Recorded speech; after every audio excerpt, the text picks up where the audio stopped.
नक्कीच आपण पाहतोय की पुण्यातील आणि जी काही जालना येथील वडीबुद्री या ठिकाणी ओबीसी संदर्भात जी उपोषणं सुरू आहेत त्या ठिकाणी आज राज्य मंत्रिमंडळातील जवळपास 4 मंत्री जे आहेत ते या ठिकाणी भेटी देणार आहेत। पुण्यातील जिल्हाधिकारी कार्यालयाच्या बाहेर ॲडव्होकेट मंगेश ससाने जे आहेत ते गेले 9 दिवस जे आहेत ते उपोषण करतायत।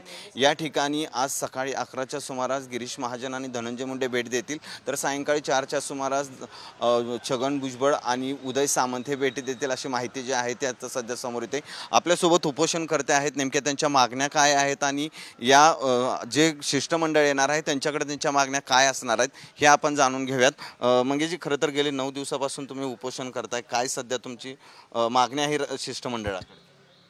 आमची शिष्टमंडळाकडे एकच प्राथमिक मागणी आहे। हा जो सगळे सोयरेचा जी अधिसूचना आहे त्याचा अध्यादेशात रूपांतरित करायचं चाललं आहे। आमचा त्याला तीव्र विरोध आहे, कारण की ओबीसी SC STच्या आरक्षणाचा अंत या सगळे सोयरेच्या अध्यादेशामुळे होईल, दाखल्यांचा काळाबाजार होईल आणि ओबीसी आरक्षण संपुष्टात येईल। तर आमची प्राथमिक आणि मुख्य मागणी ती आहे।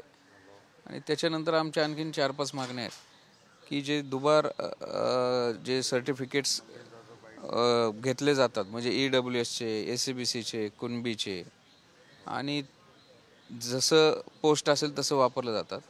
तर आमचं मागणं असं आहे की प्रत्येक जातीचा दाखला हा आधार कार्डने लिंक करावा, त्याच्यामुळे डुप्लिकेशन होणार नाही आहे।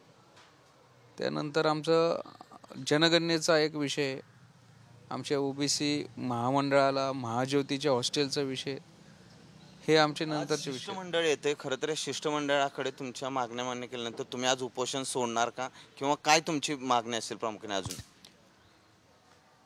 काल जी चर्चा झाली ती अत्यंत सकारात्मक चर्चा झाली। सरकार आमच्या मागण्यांबद्दल आणि आमचे जे कन्सर्न्स आहे त्याबद्दल अत्यंत गंभीर आहे हे असं आम्हाला समजतं, आणि त्यासाठी सरकारचं हे एक सकारात्मक त्यांनी जे पाऊल उचललेलं आहे आमच्याशी चर्चेचं, तर आज सर्व येऊन सरकारची भूमिका मांडतील।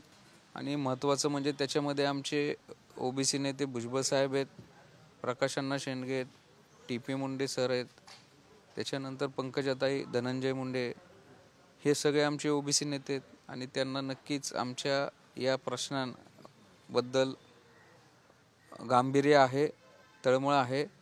त्यामुळं आमचे ओबीसी नेते पण त्याच तळमळीने आमची भूमिका मांडणार आहेत। तर हे सर्व आल्यानंतर आम्ही चर्चा करू आणि सरकारच्या काय भूमिका आहे, पुढची काय पावलं आहेत, त्यानंतर मग आम्ही निर्णय घेऊ। त्यांनी जर तुमच्या मागण्या मान्य केल्या तर आज तुम्ही उपोषण सोडणार का? नाही, ते आल्यानंतर ठरवू नक्की। त्यांनी कारण प्रत्येक मागणी वेगवेगळी, एका दिवसामध्ये कुठली मागणी अशी काय मान्य होऊ शकत नाही, त्याला वेळ लागतो, त्याला चर्चा व्हावी लागते। आम्हाला असं समजतंय की सगळे सोयरेबाबत सरकारची भूमिका अशी आहे की 29 तारखेला सर्व पक्षीय मीटिंगमध्ये त्यात आम्हाला उपोषणकर्त्यांना, ओबीसींना पण तिथं बोलवून सर्व पक्षीय मीटिंगमधूनच निर्णय त्याबाबत घेणार आहे। तर ह्या सगळ्या गोष्टी एक आम्ही याला एक सकारात्मक दृष्टीने पाहतो। कुठंतरी आमची दखल घेतली जाते, कुठंतरी आमचं म्हणणं ऐकलं जातं आहे।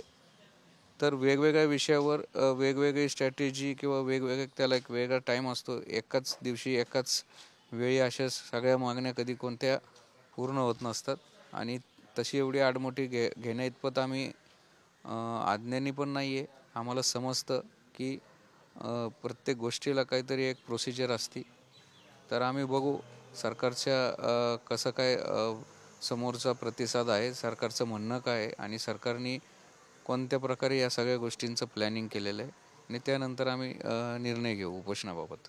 सरकारच्या प्रतिसादानंतर आपलं उपोषण मागे घेण्याच्या संदर्भात निर्णय घेऊ अशी भूमिका जी आहे ते या ठिकाणी मंगेश ससानींनी व्यक्त केली। त्यामुळे आता राज्य सरकारचं शिष्टमंडळ या ठिकाणी आल्यानंतर कुठल्या प्रकारची भूमिका मांडतो ओबीसी आरक्षणासंदर्भात आणि एकूणच ज्या मागण्या आहेत उपोषणकर्त्याच्या त्या संदर्भात। कॅमेरामन सुमितसह सचिन जाधव, साम टीव्ही न्यूज, पुणे। देश विदेशातील प्रत्येक घडामोडींचे लाईव्ह अपडेट मिळवण्यासाठी आता साम टीव्हीच्या सर्व सोशल मीडिया प्लॅटफॉर्मला लाईक, फॉलो आणि सबस्क्राईब करा. तसंच सर्व नोटिफिकेशनसाठी बेल आयकॉन प्रेस करायला विसरू नका.